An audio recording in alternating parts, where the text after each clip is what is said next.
Good morning friends. तो कैसे हो आप सभी? आई होप कि आप सभी लोग अच्छे ही होंगे। तो फ्रेंड्स, आज की ये वीडियो काफी ज्यादा इंटरेस्टिंग होने वाली है, क्योंकि आज हमें इस वीडियो के अंदर एक काफी खतरनाक मॉन्स्टर को देखने को मिलेगा। इसलिए फ्रेंड्स, वीडियो को एंड तक जरूर देखना और चैनल पे नए हो तो सब्सक्राइब करना मत भूलना। तो जैसा कि हमने लास्ट एपिसोड में देखा था, चियो और वो छोटा लड़का एक शिप पर सवार होकर यहाँ से सेंट्रल सेक्ट के लिए निकल जाते हैं। अब आगे जहाँ हम इस एपिसोड की शुरुआत में उस छोटे से लड़के को घोड़े बेचकर सोते हुए देखते हैं, पर वहीं पर बैठकर चियो एल्केमी करने के बारे में सोच रहा होता है। साथ ही उसने एल्केमी करने के लिए अपनी सभी प्रकार की जड़ी बूटियां को भी मंगवा ली थी, ताकि वो वहाँ पर अच्छे से एल्केमी कर एक काफी अच्छे पिल को तैयार कर सके। क्योंकि पिछली बार तो चियो से एल्केमी हो ही नहीं पाई थी, इसलिए वो इस बार फिर से पिल को रिफाइन करने के बारे में सोच रहा होता है। तभी कुछ देर बाद वो छोटा लड़का जग जाता है और अपने बॉस को एल्केमी करता देख काफी ज्यादा एक्साइटेड हो जाता है और चियो के पास ही जाकर उस पिल को रिफाइन होते हुए देखने लगता है। जहाँ चियो उस पिल को रिफाइन होते हुए देख अपने मन में घबराते हुए सोच रहा होता है कि कम से कम इस बार तो मेरी पिल रिफाइन हो जाएगी ना। और तभी अचानक से वो सारी की सारी जड़ी बूटी वहीं के वहीं जल जाती है और वहाँ पूरा धुआं धुआं हो जाता है। तभी यह देख कर चियो गुस्साते हुए उस बच्चे से कहता है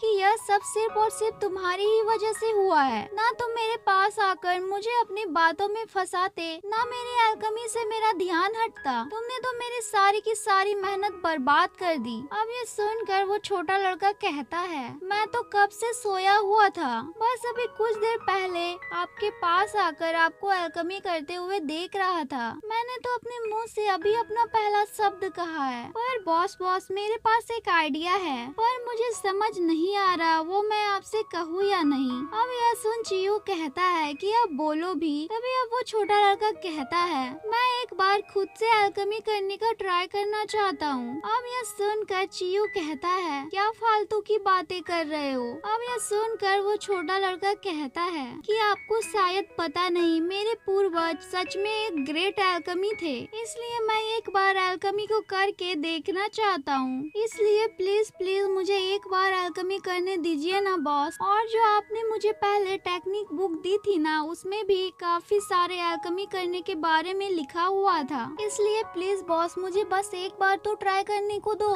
हो सकता है मैं काफी अच्छी पिल रिफाइन कर दूं। अब ये सुनकर चियो मान जाता है। तभी अब वो छोटा लड़का काफी ज्यादा खुश हो जाता है, जिसके बाद वो वहाँ फर्नेस के पास बैठकर उसी टेक्निक बुक के अंदर से सबसे अच्छी वाली एल्केमी का फॉर्मूला खोजने लगता है, ताकि वो काफी अच्छी पिल बना सके। जिसके बाद वो छोटा लड़का एक एक कर सभी जड़ी बूटियों को उस फर्नेस के अंदर डाल देता है और वहाँ बैठकर उस पिल को अपनी कैट पावर की मदद से रिफाइन करना स्टार्ट कर देता है। जहाँ उस छोटे से लड़के के सिर पर दो बिल्लियों जैसे कान भी आ जाते हैं, क्योंकि वो कैट पावर का यूज कर रहा था। अब यह देख कर चियो एकदम से हैरान हो जाता है कि ये छोटा लड़का तो प्रोफेशनल एल्केमी मास्टर जैसा एल्केमी कर रहा है। कहीं ये सच में ही इस पिल को रिफाइन न कर ले, वरना तो आज मेरी बेइज्जती पक्की है। तभी अब थोड़ी ही देर बाद वो लड़का अपनी एल्केमी को खत्म करके सच में एक पिल को रिफाइन कर चियो के हाथों में लाकर दे देता है, जो देखकर चियो काफी ज्यादा हैरान हो जाता है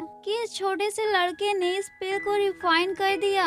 और तो और ये पिल काफी हाई क्वालिटी की पिल है, इसे रिफाइन करना तो काफी ज्यादा मुश्किल होता है। और शायद मैं इस पिल को अभी तक रिफाइन इसलिए नहीं कर पाया क्योंकि मेरे अंदर कैट स्पिरिट की पावर नहीं है। पर चाहे कुछ भी क्यों ना हो जाए, मैं ऐसे बिल्लियों की जैसे कान वाली टेक्निक को नहीं सीखने वाला। जिसके बाद चियो उस छोटे से लड़के से कहता है, तुमने सच में काफी अच्छा पिल रिफाइन किया है, इसलिए मेरे पास तुम्हारे लिए एक काम है कि उस टेक्निक बुक में जितनी भी पिल रिफाइन करने की टेक्निक है, उन सभी के सभी पिल को तुम रिफाइन कर दो। अब यह सुनकर वो छोटा लड़का हैरान हो जाता है कि इतनी सारी पिल को रिफाइन मुझे अकेले ही करना है, पर फिर भी वो इसके लिए लिए तैयार हो जाता है। तभी अब दूसरी तरफ हम उसी प्रिंसेस को चियो के ही शिप पर ऊपर बैठा हुआ देखते हैं, जिसे अब वहाँ उसी एल्केमी की गई पिल की स्मेल आने लगती है। इसलिए वो उस स्मेल का पीछा करते हुए चियो के रूम के पास आ जाती है, क्योंकि उसे उस पिल की खुशबू काफी ज्यादा टेस्टी लग रही होती है।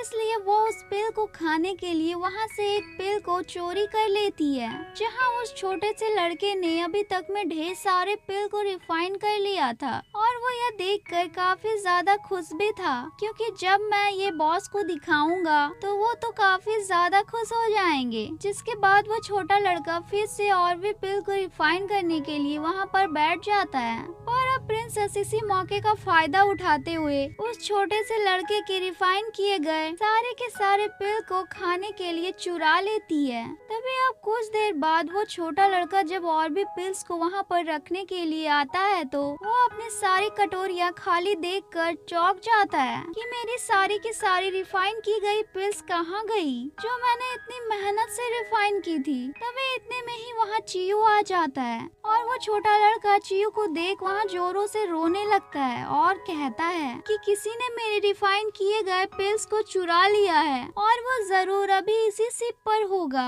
अब ये सुनकर चियो को ऐसा लगता है कि जैसे ये बच्चा झूठ बोल रहा है, इससे शायद एल्केमी हो ही नहीं पाई होगी। इसलिए चियो उसे शांत कराने के लिए कहने लगता है, रो मत, तुम अगली बार जरूर फिर से ट्राई करना। पर अब यह सुनकर वो छोटा लड़का वहाँ से गुस्साते हुए बाहर की ओर चला जाता है और वहाँ जोरों से चिल्लाते हुए कहता है, जिसने भी मेरी पिल चुराई है उसे मैं जिंदा नहीं छोड़ूंगा।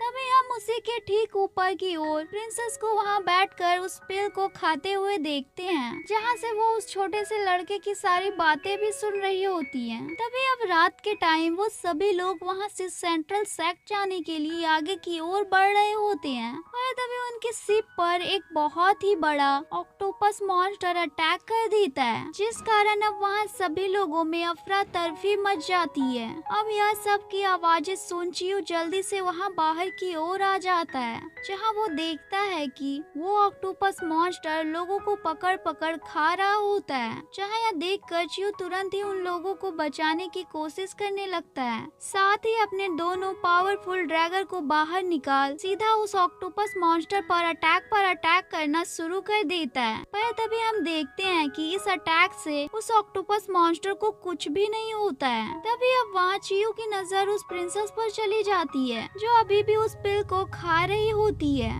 तभी यह सब देखकर चियो समझ जाता है कि वो लड़का झूठ नहीं बोल रहा था, इसी प्रिंसेस ने उसकी सारी पिल चुरा ली है। और तभी इतने में ही वो मॉन्स्टर प्रिंसेस के ऊपर अटैक कर देता है। अब यह देखकर प्रिंसेस भी उस पर जोरदार अटैक करने को कहती है, पर वो मॉन्स्टर उसे उठाकर दूर फेंक देता है। तभी अब चियो को वहाँ वही पिल्स प्रिंसेस के पास से मिल जाती है, जहाँ अब उस पिल की सारी पावर सीधा चियो के हाथों के अंदर चली जाती है और उससे वो उसका ड्रैगन बाहर आ जाता है, जो कि अब पहले से थोड़ा पावरफुल हो चुका था। तभी अब वहाँ वो अपनी आँख से उस ऑक्टोपस मॉन्स्टर पर अटैक करना शुरू कर देता है। तभी इधर प्रिंसेस उस ड्रैगन को देखकर चियो से कहती है, ये तो सच में काफी ज्यादा पावरफुल ड्रैगन है, क्योंकि आज से हजारों साल पहले एक मैस्ट्रिक मास्टर हुआ करते थे, उनके पास ही ऐसा ड्रैगन बीस्ट था और कहा जाता है कि ड्रैगन की प्रजाति में ये ड्रैगन सबसे ज्यादा पावरफुल है। अब यह सुनकर चियो एकदम से हैरान हो जाता है। तभी अब वो प्रिंसेस कहती है, भले ही अभी इसकी पावर्स उतनी ज्यादा नहीं है, क्योंकि जब ये बड़ा हो जाएगा तब तो इसका मुकाबला दुनिया का कोई भी ड्रैगन नहीं कर सकता है। अब यह सुनकर चियो हैरान हो जाता है और कहता है कि सच में मेरे पास इतना पावरफुल ड्रैगन है, मुझे इसे कैसे भी करके जल्दी से जल्दी बड़ा करना होगा। तभी इधर अब वो छोटा सा ड्रैगन उस ऑक्टोपस मॉन्स्टर से नहीं लड़ पाता है, जो देखकर अब चियो को काफी ज्यादा गुस्सा आ जाता है और वो सीधा उस मॉन्स्टर पर अटैक करना शुरू कर देता है। पर तभी हम देखते हैं कि इस अटैक से उस मॉन्स्टर को कुछ भी नहीं होता है। तभी अब यह देखकर प्रिंसेस वहाँ अपने एक वेपन पर उड़ते हुए उस मॉन्स्टर के पास चली जाती है, जिसके बाद वो अपनी स्नो पावर का यूज करते हुए सीधा उस मॉन्स्टर पर अटैक कर उसे पूरी तरह से बर्फ में जमाने लगती है। साथ ही इस पावर की वजह से वहाँ के आसपास की भी जगह जमने लगती है। अब यह देखकर चियो काफी ज्यादा हैरान हो जाता है कि इस छोटी सी प्रिंसेस के पास इतनी ज्यादा पावर है। और इसी के साथ हमारा ये एपिसोड एंड होता है फ्रेंड्स। अगर वीडियो अच्छी लगी हो तो प्लीज वीडियो को लाइक और चैनल को सब्सक्राइब करें। Bye bye.